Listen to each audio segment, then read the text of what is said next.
the man, the myth, the legend, the Terminator, the Governator, the activist, the human being, Arnold Schwarzenegger. Is he an INTJ or an ENTJ?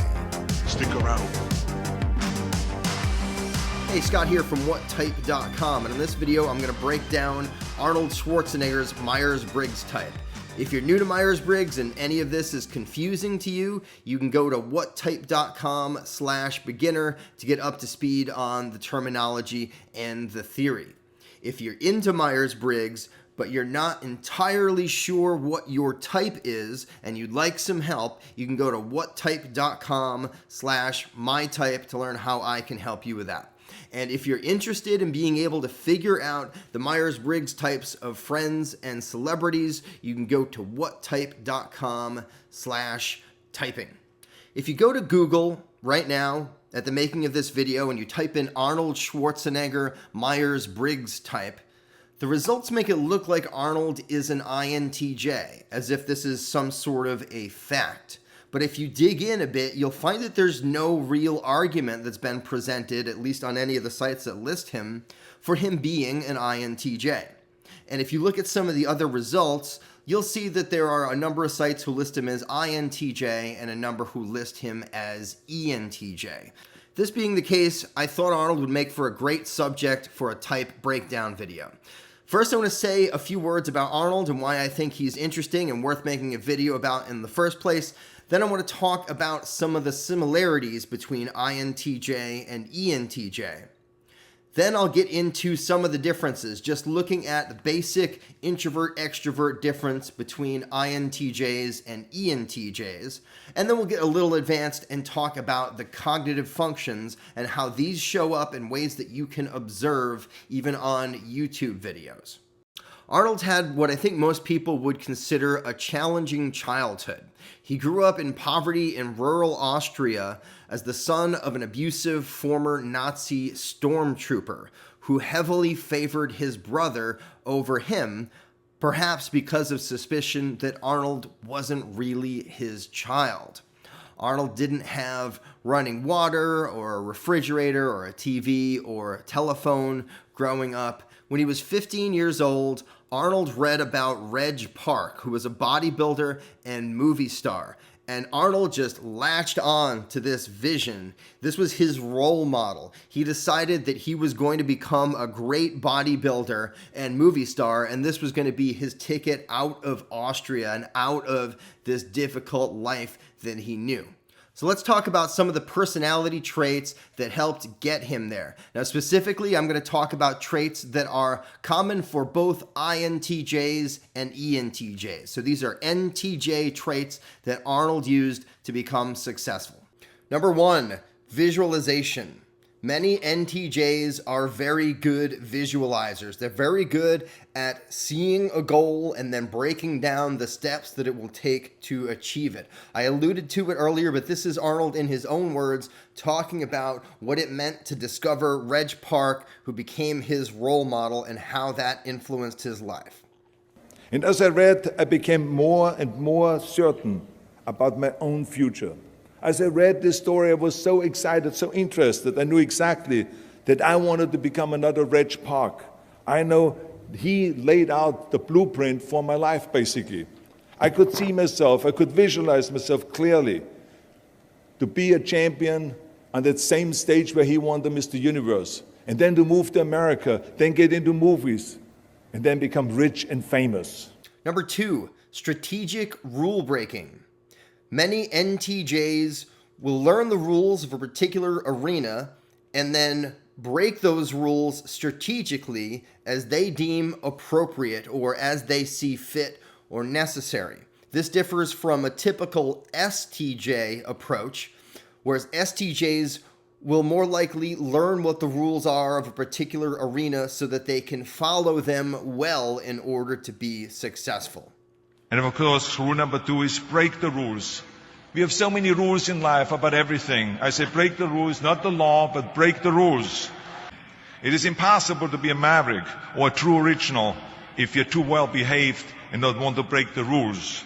You have to think outside the box. That's what I believe. After all, what is the point of being on this earth if all you want to do is be liked by everyone and avoid trouble? The only way that I ever got any place was by breaking some of the rules.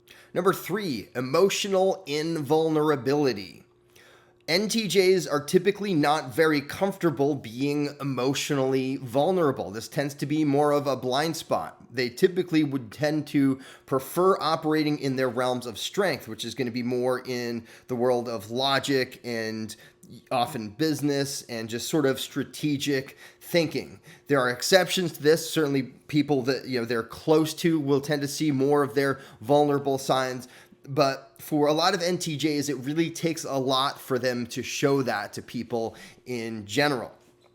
This is an outtake here from the movie Pumping Iron from 1975. This is about the 1975 Mr. Olympia contest. Now, going into this, Arnold was the 5-time Mr. Olympia champion, and he just seemed robotic and sort of like this invulnerable conquering machine. So in an effort to make him seem more relatable for the film, the filmmakers had one of his biographers interview him and ask him some questions designed to show his more human and vulnerable side, and it just did not work.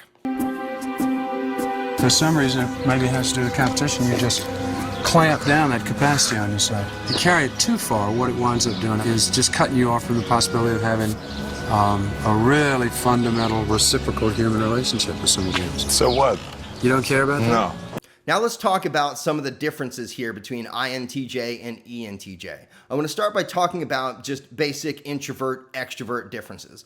And I want to preface this by saying you don't want to take anything in isolation and make that just a hard and fast rule.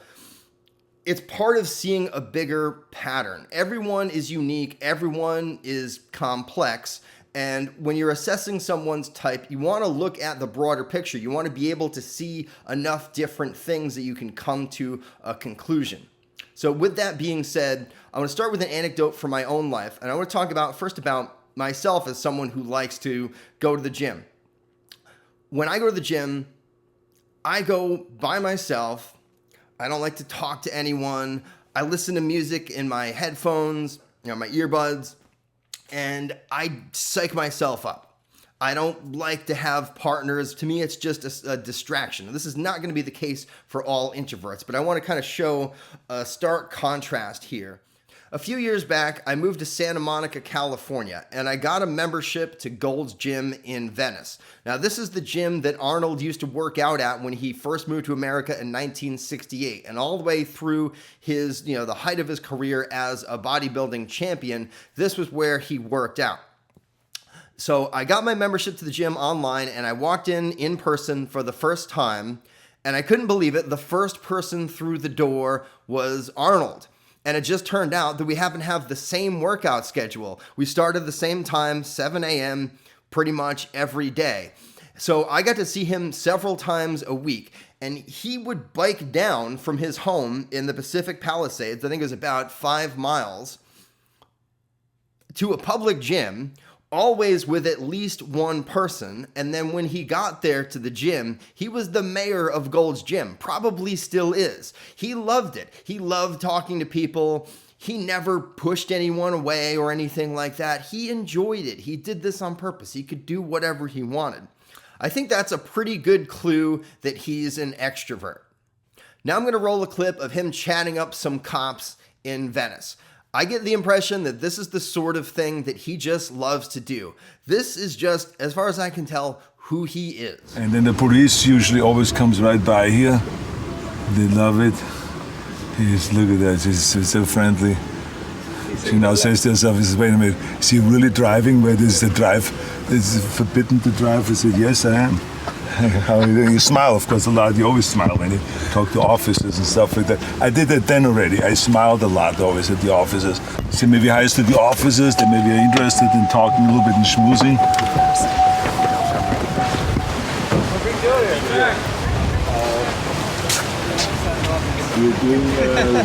We are taping And I'm showing to the younger generations where I used in 1968 when I moved from Austria to California, that this was the place where I used to come, train at Gold's Gym, which is right there in Pacific Avenue. Then we walked over here to get a tan and to train out here. So I'm educating them on how it worked in the old days. Okay. So, exactly. Okay. So thank you very much for letting me drive up here. Okay. Yeah. Exactly. Have a good day. Okay. Good to see you.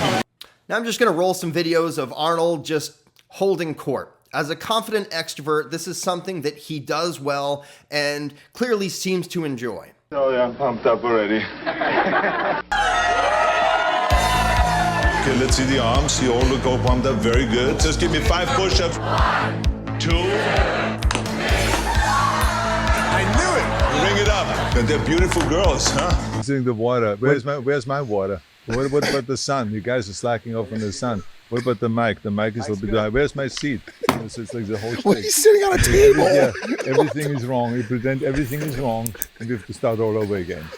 Right? Then everyone is kind of more aware of that. We got to be on guard. We got to do this now, right? Who said? I can't shut my mouth. So just blah blah blah, and all that stuff. So. Now let's get into the more advanced part of this video. I'm going to talk about the cognitive functions. If you're not really familiar, you can go to whattype.com/functions to get caught up. INTJs and ENTJs use the same functions. They just use them in a different order in their function stack. Both of them use introverted intuition and extroverted thinking as strengths. Introverted intuition is a very internal function whereby the mind sort of rolls around unconscious data, sort of like a very fast sort of Rubik's Cube, in order to find different patterns and combinations and mine insights. Whereas extroverted thinking is an externally focused, logical process. It tends to create an orientation towards results, towards goals, and it's very bottom line oriented. So INTJs, who use introverted intuition as their primary function, they will tend to go into their heads more often. To them, the inner world is more the real world. It's more the place where they go to first, and they will tend to do a lot of their best work in solitude. Now, when they're in interviews, you can see them go into their heads more often, typically, than with ENTJs. ENTJs, on the other hand, who use extroverted thinking as their primary function, they will tend to stay more with the interviewer. They will tend to stay on point more. Here's a clip of Brian Eno, who's an INTJ. Notice how, in order to answer the interviewer's question, he breaks eye contact and he goes into his head in order to formulate his answer. Now, you'll see ENTJs do this too. But if you watch enough interviews, if you pay attention, you'll see INTJs do this in a way typically that's more pronounced, and they'll do it more often. The other thing I want to show is, apart from using my own show here to try to indicate that there's a new area between music and visual art, where the two seamlessly cross and quite happily marry together. So that was one boundary I wanted to finally get rid of. Another boundary I wanted to question was the one between artistic work and intellectual work, if you like. So now let's take a look at Tony Robbins for contrast. Notice how he's much more like right there with it with the interviewer. Now, another thing that I want to point out here is that another thing you'll see from ENTJs more often is extroverted sensing. Extroverted sensing is a function that orients the body to the physical world. And one of the ways that that shows up is just more of a physicality in general. And you'll see this from Tony Robbins. You'll see how he's much more physically engaged in this interview. There's nothing worse than an angry rich man, an angry rich woman. You want to slap them. You know, it's like they have every benefit in life. But that's what the human mind does. The human brain is 2 million years old, and this is not designed to make you happy. It's designed to make you survive. And survival, it does it by fear. So what the brain does is looks for, what do I need to fight or flight from? And so it's always looking for what's wrong. And our minds can take us over unless you're... Now let's take a look at one final clip from Arnold to wrap it up. In this interview, I think you can see his extraversion, you can see his extroverted thinking, and you can see his extroverted sensing. I can't just stand there like this. Yeah, you can. I've seen the guys training with me also 4 hours a day, 5 hours a day. But they look like shit. And why did they look like shit is because they didn't concentrate. They did the same exercise, but they stood like this and then they looked sideways. So that's my take on Arnold as an ENTJ.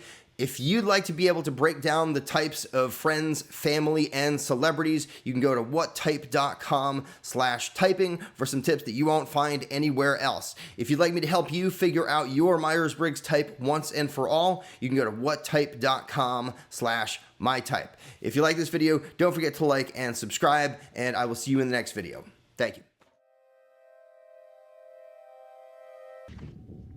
I'll be back.